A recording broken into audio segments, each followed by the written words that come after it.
can tell you that on that day, I believe those pitches were the stuff of legends. They were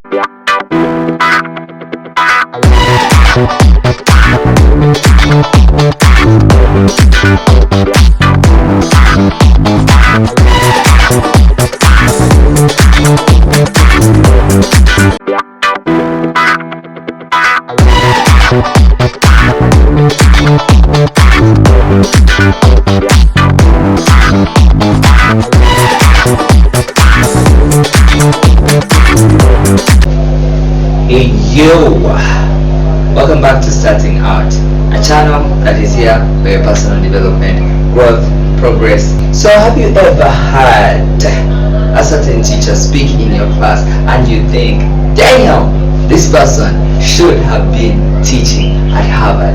That's how I usually feel at my school. If you ever felt that way, just come on, subscribe if you haven't already, and give me a comment down below.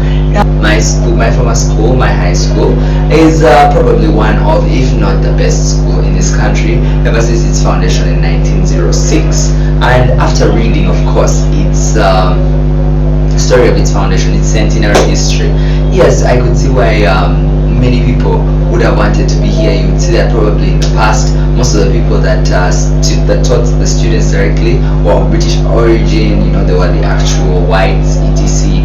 And ever since then, between 1906 and I would say maybe about 1962 is where maybe the numbers reduced, and from there on up to the 2000s they become mostly African native. But I can say comfortably, confidently, amazingly, that the quality has definitely been maintained.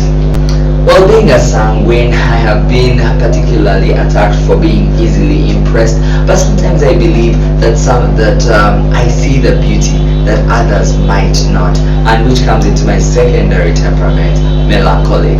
Probably be adding in more on temperaments on this channel. Yeah. Why I think these teachers definitely should have taught at Harvard, or of course one of the Ivy League, or the Russel Group, or any of the best of the best. We can be the next best.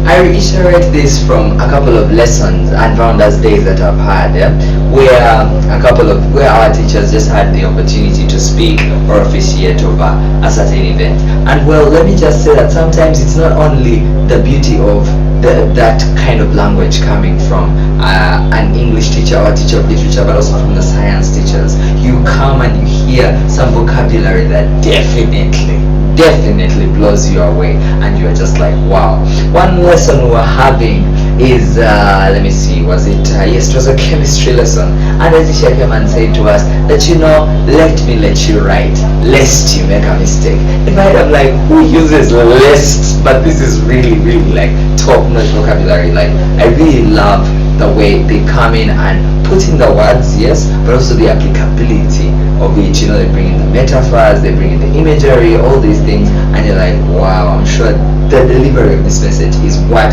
can take students to the next level, or just get them excited like me and give them a little bit more respect for their teachers, that these are actually people of valor.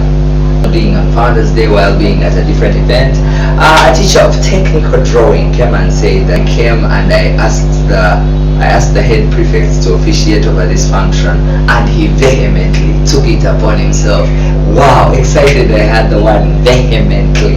I turned to my neighbor and said, wow, your housemaster really has awesome vocabulary.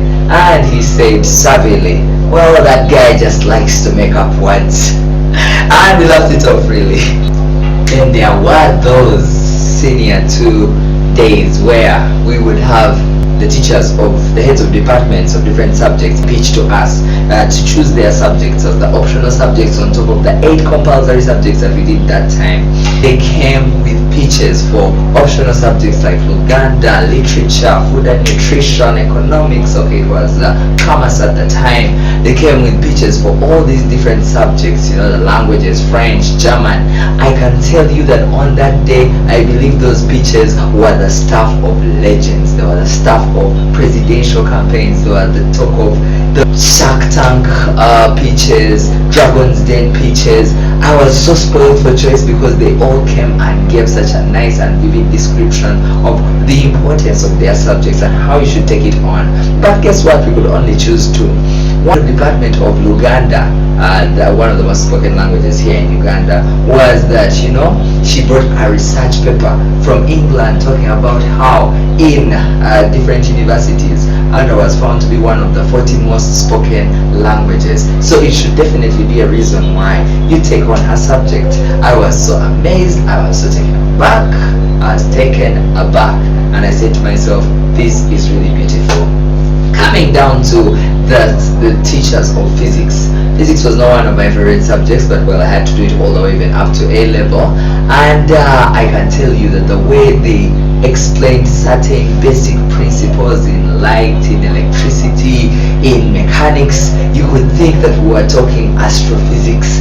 You could think we were talking next level scientific science fiction things, yet we were just talking about how simple things work. And that's why sometimes I think I've been with teachers who definitely should have taught at Harvard, or that make Harvard exist, or let's just say Harvard is figurative, that make the education experience amazing, that make the education experience feel something too highly, so something high to attain, something that you look forward to, something that is quality above what you can imagine. But well, that is just my view. That is how I was impressed while I was in school, and I hope and believe that the teachers of the next generation can extend this to their students. But with the University of YouTube and different places, I know quality will never be scarce for the people here in Africa, in Uganda, and across the world. Kindly subscribe to my channel here, starting out, and let's enjoy this amazing journey together. If you do have teachers like the ones I have described, who had mind-blowing vocabulary, mind-blowing delivery of the concepts, do mention it in the comments. And if you did not rant about it and repost your comments down about it, would like to hear, so that we can know what